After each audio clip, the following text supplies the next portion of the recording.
Well, my name is Paulette Jordan, and I want to introduce myself with my given traditional name, Tatulik, because we're all amongst relatives here. We're all talking about our children and our communities in this valuable way that I want to make sure to honor you by honoring myself to just share my name with you spiritually. And by doing that, I also want to acknowledge all my relatives who are elders in this room. My grandmother said, anytime you get up before your elders, to first acknowledge them because they are allowing you to speak before them. So I want to thank you for that. And I also want to take this time to ask all of our young leaders in this room to please stand up, if you would, for me. All of our young youth leaders. Thank you. Lim Lim Shaya. This is our future. They're going to inherit everything that we do in this room today. And I'm actually part of that. I don't want to say that I'm that much younger than the governor who spoke before me, but I feel quite privileged and honored to be here and to be part of this. When I first started out, people ask me all the time, how did you begin? How did you get to this point in life? And how were you able to engage your own community and your state? And now I come from Idaho, so if a lot of people know the backstory of Idaho, it's a bit of a challenging place. And I won't get into it, but I know that for many of us, we all live in challenging states. We have a long history, and it's certainly a shared history all of us have. But it all started out by just engaging, talking with our neighbors. And I think that with our foundation, we acknowledge our value system in this room. We didn't touch upon spirituality, but we talked about having that relationship with our land base. And as a legislator, that is my entire foundation, and I think that's what gets across to the people in my own personal community. But I want to talk about how it all started, because I think that passing on some of these stories may help some folks in this room.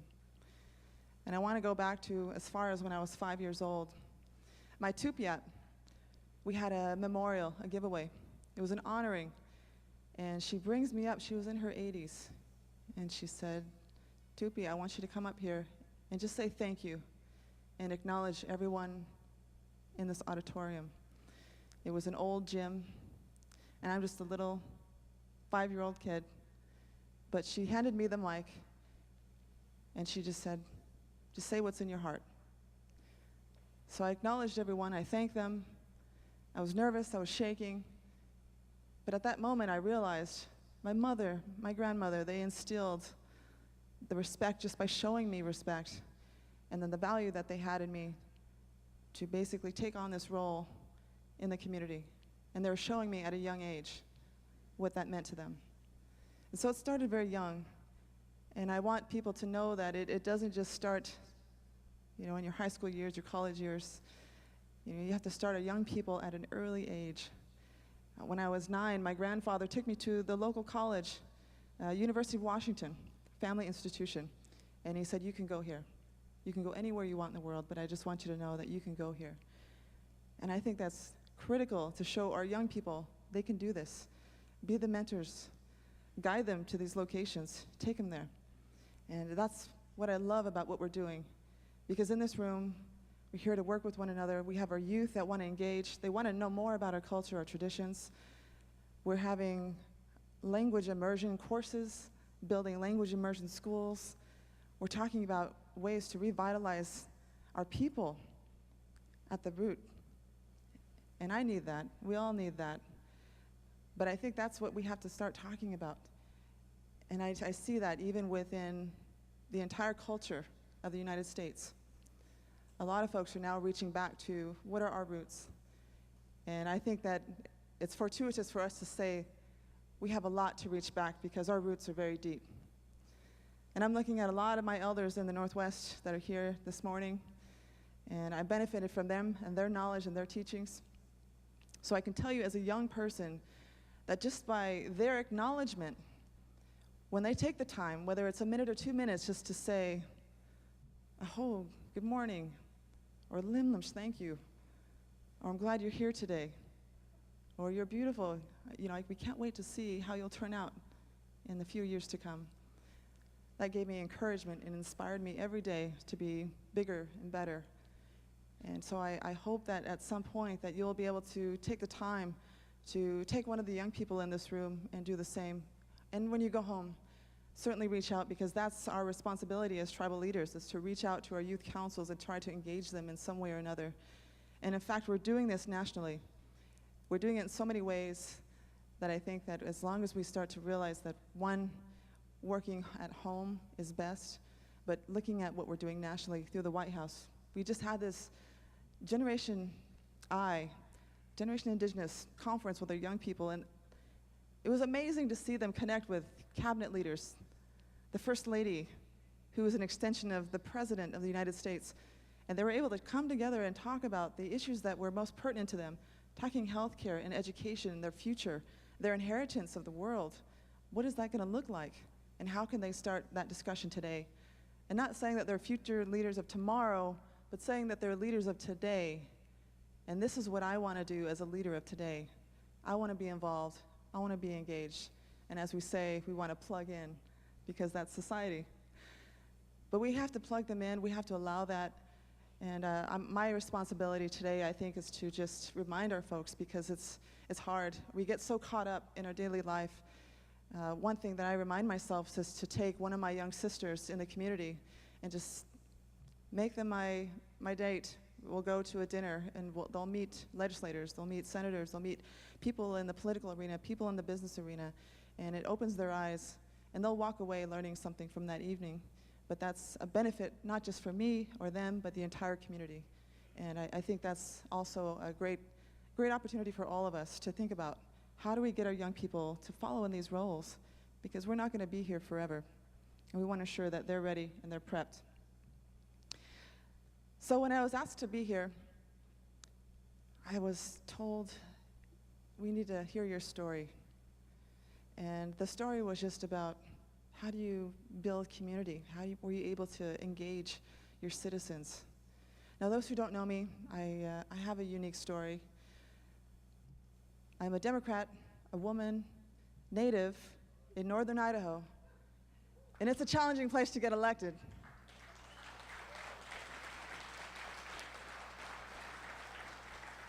But I'm not here to talk about that. I want to talk about basically how I even got there.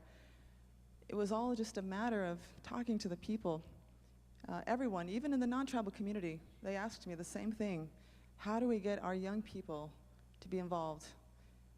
And I hear that more so in the tribal community as well. And I'm going to tell you the same thing I told them, only the unique difference is, because we're all related, we all have the same value system here. We know, as long as we get our young people to reach back to the culture, engage with our language, have a relationship with our land base, our elders, stay connected to one another, we're going to be just fine.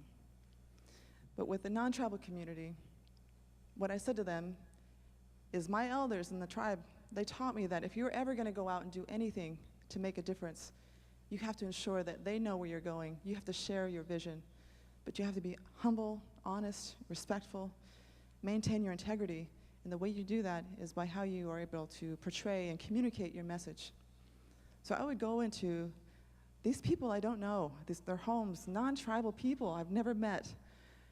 And I knew I had to do this if I wanted to get elected by running for office. And I met with all folks, all walks of life. And again, it's humbling because you don't know them, so you have to reintroduce yourself and talk about your message, your vision, over and over. But as I was doing so, I learned a lot about that, the whole portion of engagement and building community. As I was sitting with this 100-year-old lady in my community off the reservation, I sat there with her for a good hour.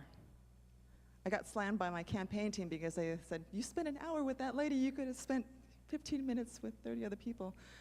But I said, well, this is an elder. It doesn't matter if she's tribal or not tribal. She is my elder in my community, and I'm running for office to represent her. So her values matter to me. But I also want to know that we share those same values. And this lady, my campaign, they tried to avert me from talking to her because she's a strong, devout Republican in the community. And there's a strategy when you run for office. They try to tell you who to talk to and who not to talk to. But I said, we have to talk to everyone. This is a new era. This is tribal people. We represent everyone. So I went out, I talked to every single person, whether they're Tea Party Republican or Progressive Democrat, young and old, didn't matter. What mattered to me was I wanted to hear their voice, where they came from, and I wanted them to understand where I was coming from. So as I did this, I went along, and months, it was a year, every day I was meeting with folks, talking to them, and eventually they started realizing how much we have in common. And my message was persistent, and my message followed my actions. And so while people were certainly steadfast Republicans in my state, they weren't Democrats, and they're still not Democrats, but they're supporters of Paulette Jordan. And they said that because, one, you engage, you listen, and you take the time to understand where I'm coming from. And that same value system, that same practice applies to our tribal community. So when it came time for us to figure out, our life circumstances back on the reservation, we all face certain challenges. In this particular time, we were losing our school. And roughly 70% of our children are tribal that belong in this public school on the reservation. And they wanted to cut the program, which meant the school, part of it would shut down. Well, as our tribal people know best, education is the foundation to success. Our ancestors valued education. So we said, no, we need to fight for the school. The levy passed after 2 failures prior to. But it only passed because the non-tribal community reached out to me and said, we need you because we need the tribal people to reach out. We need them to engage and vote. This is the first time that I've ever heard anyone in the non-tribal community reach out to the tribe to say, we need you. We need you to help us maintain so we can keep our community together. Because once you lose your school systems, your communities dry up.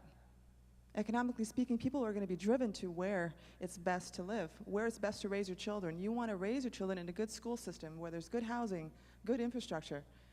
And so the non-tribal community then realized we have to work together. But tribes, we've been there, done that. We're always willing to work together. And it just became a process of rallying around our youth. And I'm going to cut my story short because I see my time's running out, but our youth, that was the key.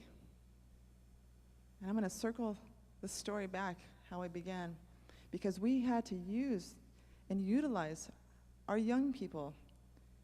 They were 5 years up to high school. And all I did was bring them into a room, talk to them, and said, you have to be out there. They need to see your face and hear your message. They need to hear from you, because that's where all the value is. Businesses, they voted no on these levies prior to because they didn't want their taxes to go up. But as long as they know they're investing in you and they can see you, put your name to a face, they will support this levy. So our youth, it's them. That victory is theirs. And I think any victory, any challenge that we're about to face is going to be based on what our youth are doing and how they're engaging. And that's why I want to acknowledge all of our young people, because they're where it's at. And if I can offer anything further, I keep seeing Ian with a sign, he's looking at me. I certainly want to be of more value to you and offer my assistance in any way. But I certainly want to just promote that, because our youth are everything. They're going to inherit so much, and what we can do, what conversations we have today, I hope that everything is certainly evolving around them and their development. So I thank you for this opportunity. Lim Limsh.